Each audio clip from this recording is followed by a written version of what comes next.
जी, तो अस्सलाम वालेकुम मेरे देखने वालों, अल्लाह आप लोगों को खुश रखे, आबाद रखे, आपके घरों में हमेशा बरकत कायम रखे। और जी, आज का दिन है मेरा कपड़े धोने का। बहुत देर हो गई थी, मैंने कपड़े नहीं धोए हुए, तकरीबन 15 से 20 दिन हो गए हैं और मुझे अंदाज़ा नहीं था कि इतने ज़्यादा कपड़े हो जाएँगे।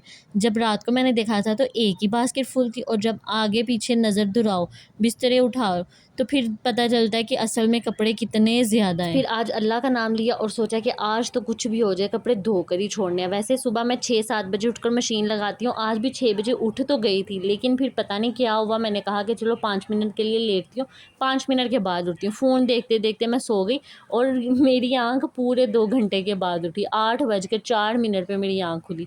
फिर बस मैंने फटाफट से उठी, कपड़े नीचे उतार के लाई और उनको अरेंज करने लगी कि कौन से पहले जाने हैं, कौन से बाद में जाने हैं। पानी में सर्फ़ डाला और इसको मशीन को ऑन किया कि थोड़ी-सी अच्छी तरह से झाग बन जाए। और देखिए मज़े की बात, जब मैं पानी खोल कर बाहर आई तो फिर बाहर कपड़े अरेंज करने लगी और मेरे ज़हन से निकल ही गया कि मैंने तो पानी का पाइप मशीन में लगाया हुआ, और जब देखा तो मशीन का लेवल बहुत हाई हो गया था। इसमें तो कपड़े नहीं थे धुल सकते और मैंने सर्फ़ भी डाल दी हुई थी, सारा पानी गिरा भी नहीं थी सकती। सो बस मैंने फटाफट से घर में जो-जो बाल्टी थी, जो-जो था, मैंने वो निकाला, उसके अंदर पानी सारा डाला। था तो ये सरफ़ वाला ही ना, इसको ज़ाया भी नहीं थी कर सकती। देखिए आप, अगर वो अचानक से मेरी नज़र ना पड़ती, याद ना आता, तो आज तो जो काम मैं कह रही थी ना जल्दी ख़त्म हो जाए, वो और ज़्यादा लेट हो जाना था। तो फिर मेरा बहुत सारा टाइम यहाँ पे भी वेस्ट हो गया। मैंने सारा पानी निकाला। देखिए मैंने यहाँ पर 3 बड़े बर्तन भरे हैं पानी से, कि एक इसमें डाला पानी, उसमें भी डाला है और छोटी बाल्टी में भी डाला है। ये मैं नेक्स्ट जब सर्फ़ चेंज करूँगी तब डालूँगी। अब भी उसका लेवल थोड़ा ठीक हुआ है। अब इसमें सारे कपड़े डालती हूँ धोने वाले। हाय, और दूसरी तरफ ये कपड़े देख कर मेरे दिल को कुछ हो रहा है कि या अल्लाह, इतने कपड़े कैसे जमा हो गए, अब मैं ये कैसे धोऊँगी। खैर बस शुरू किए, जो ख़त्म तो जल्दी हो जाते हैं। वैसे कपड़े धोना मुझे बहुत पसंद है, लेकिन सुबह-सुबह उठकर इस तरह से बच्चों की वजह से छुप कर कपड़े धोना बच्चों से छुप कर कपड़े धोना बिल्कुल नहीं पसंद। गर्मियों में तो खैर फिर भी ठीक है, सर्दियों में भी इसी तरह से सुबह उठकर मैं धोती हूँ, क्योंकि सर्दियों में ज़्यादा होता है कि कहीं वो उठ ना जाएँ और साथ ना लग जाएँ मेरे धोने के लिए। बस फिर एक चक्कर के बाद दूसरा चक्कर हुआ और काफ़ी जल्दी कपड़े मेरे धुल गए। और फिर ये जो छोटा है ना मेरा, ये छोटी दुनिया जो है ना, इसको पता नहीं कहाँ से खबर मिल जाती है कि अम्मा उठ गई है और लग गई है काम पे। ये उठी है, बाहर आई है, और उसकी खुशी की तो इंतहा ही नहीं है ना कि आज वो मम्मा के साथ काम कर रही है। उसको ये कपड़े धोना तो बहुत ही ज़्यादा पसंद है, लेकिन उसको क्या पता कि अगर वो इस तरह ठंडे पानी में रहेगी तो वो बीमार हो जाएगी। भी वैसे शुक्र है वो उस टाइम पे ही उठी है जब मेरे ज़्यादातर काम ख़त्म हो गया। मतलब ये सारे बाल्टी वाले कपड़े जो है वो मेरे धुल गए, और 1 घंटे के अंदर अंदर, शुक्र है अल्लाह का। और मज़े की बात, अब कपड़े ख़त्म हो गया, मतलब ये लास्ट ही है जो जिसको मैंने नील लगाया हुआ चादर को। और अब ये जब मैं मशीन में डाल रही हूँ ना, तो ये रो रही है कि कपड़े क्यों ख़त्म हो गए, अभी मैंने और धोने हैं। कैसे तैसे करके इसको मैंने उठाया। अब ये बहुत थक गई है, इसने बहुत काम किया है। और बस सफाई भी हो गई है इसी के साथ। मेरी मशीन को अभी मैं थोड़ी देर बाद ड्राई करके कवर करती हूँ। उससे पहले मैं ये कपड़े भी ऊपर डाल के आने हैं, सबसे ऊपर चाह रही हूँ कि मैं आज डाल के आऊँ, क्योंकि आजकल मौसम ऐसा है जो कपड़े खुशक ही नहीं होते, और बारिश का तो पता ही नहीं चलता कि कब आई है और कब गई है। बस आज ये ऊपर ही डाल के आऊँगी, उससे पहले मैं अपने बच्चे को रेडी करके इसको नीनी करा लूँ।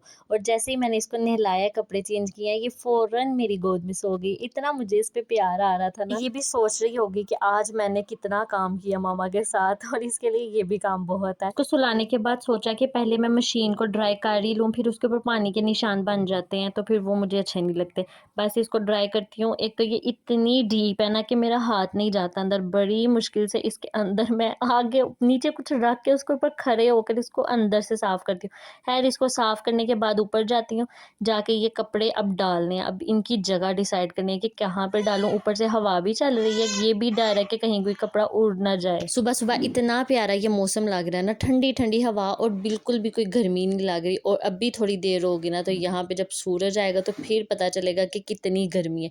चलो बातें कम करती हूँ और ये जल्दी से कपड़े डालती हूँ। तो लें जी, बस ये जादू किया, और जादू करने के साथ ही ये सारे कपड़े, पूरे का पूरा छत मेरा इस टाइम ना कपड़ों से भरा हुआ है। जहाँ पे नज़र जाए वहाँ पे कपड़े हैं, बस अब सूख जाएँ सही, ऐसा ना हो कि बारिश आ जाए और फिर मेरी दौड़ें लग जाएँ। इसी वजह से मैं छत पे कपड़े नहीं डालती, मैं सीढ़ियों में रस्सियाँ बाँधी हुई हैं वहाँ पे डालती हूँ। लेकिन आज सोचा है कि क्योंकि गर्मी की वजह से सूखते नहीं हैं, खैर ये सूख ही जाएँगे। और नीचे आती हूँ तो मैं सोच रही हूँ कि मैं नाश्ता कर लूँ, बच्चे सोए हुए हैं और जब खोला तो आटा कम है। फिर सोचा कि क्या यार अभी अपने लिए नाश्ता बनाऊंगी, फिर उठकर फिर बाकी का भी नाश्ता बनाऊंगी, तो ये नाश्ता छोड़ो जादू करते हैं और आटा गूंदते हैं। वैसे मोबाइल में कैमरा भी हमें क्या क्या चीज़ें सिखा देता ना, ये चुटकी बजाई आटा आ गया, ये चुटकी बजाई आटा गूंद लिया गया, और इसके पीछे की जो मेहनत होती है वो नहीं दिखाई देती। बस फिर आटे को गो कर थोड़ी देर के लिए रख दिया और रेस्ट की। उठे फिर नाश्ते की तैयारी की, ऑमलेट लिया, उसको अच्छी तरह से फेंटा और तवे पे डाला। क्या ही मज़ेदार खुशबू आ रही है ना, ऑमलेट की भूख लग गई। और साथ में बच्चों के लिए एक हाफ फ्राई एग भी बना लिया। बस जी, तो सादे से बंदे हैं हम, सादा सा हमारा नाश्ता है। 2 अंडे लिए, 2 पराठे लिए, 2 कप चाय ली, तो जी हमारा नाश्ता हो गया। आज मैंने कोई मेहनत वाले पराठे नहीं बनाए, सादी रोटियां बनाई, उसके ऊपर घी लगाया, तो बस हैरी सलाह, यही हो गया हमारा नाश्ता। इतनी मेहनत नहीं होती रोज़ रोज़। नाश्ता किया, नाश्ते के बर्तन धोए और उसके बाद सोचा कि क्यों ना थोड़ी सी आज मैं बच्चों के कपड़े सिलाई कर लूँ। महीना हो गया मैंने इनको काट कर रखा हुआ है, बस फिर कहाँ कोई आज जाकर पूरा हुआ है। मेरा इतना दिल करता है ना कि मैं खुद अपने बच्चों को कपड़े सोने सोने से प्यारे प्यारे से करके पहनाऊँ, नए नए डिज़ाइन बनाऊँ, नए नए प्रिंट लो, लेकिन कहाँ ये मुझे काम ही नहीं करने देती। एक सिलाई लगाती हूँ तो फिर बस, और फिर बस उठी, आज के खाने की तैयारी की। आज मैं बनाने जा रही हूँ मेरी बहुत ही ज़्यादा फेवरेट भिंडी प्याज वाली बनाने लगी थी, लेकिन घर वालों ने कहा कि हमने खाली भिंडी नहीं खानी प्याज के साथ, हमें उसके अंदर गोश्त चाहिए, गोश्त। कहा कि ठीक है जी, आप लोगों की खातिर मैं इसके अंदर गोश्त डाल देती हूँ। गोश्त डाला है और बस मसाला लगा के भिंडी गोश्त को मैं पका रही थी प्रेशर में, जो कि मेरा मसाला गया जल, तो फिर मैंने उसको कढ़ाई में ट्रांसफ़र किया, उसके अंदर दही दूध डाला ताकि अच्छी सी खुशबू आ जाए, और देखें जी क्या ही खूबसूरत इसके कलर आए हैं ना। और अब जब इसको मैं घर की बनी हुई गर्मा गर्म रोटी के साथ खाऊंगी ना, तो फिर क्या ही मज़ा आ जाएगा, इसके तो खाने को 4 चांद लग जाएंगे।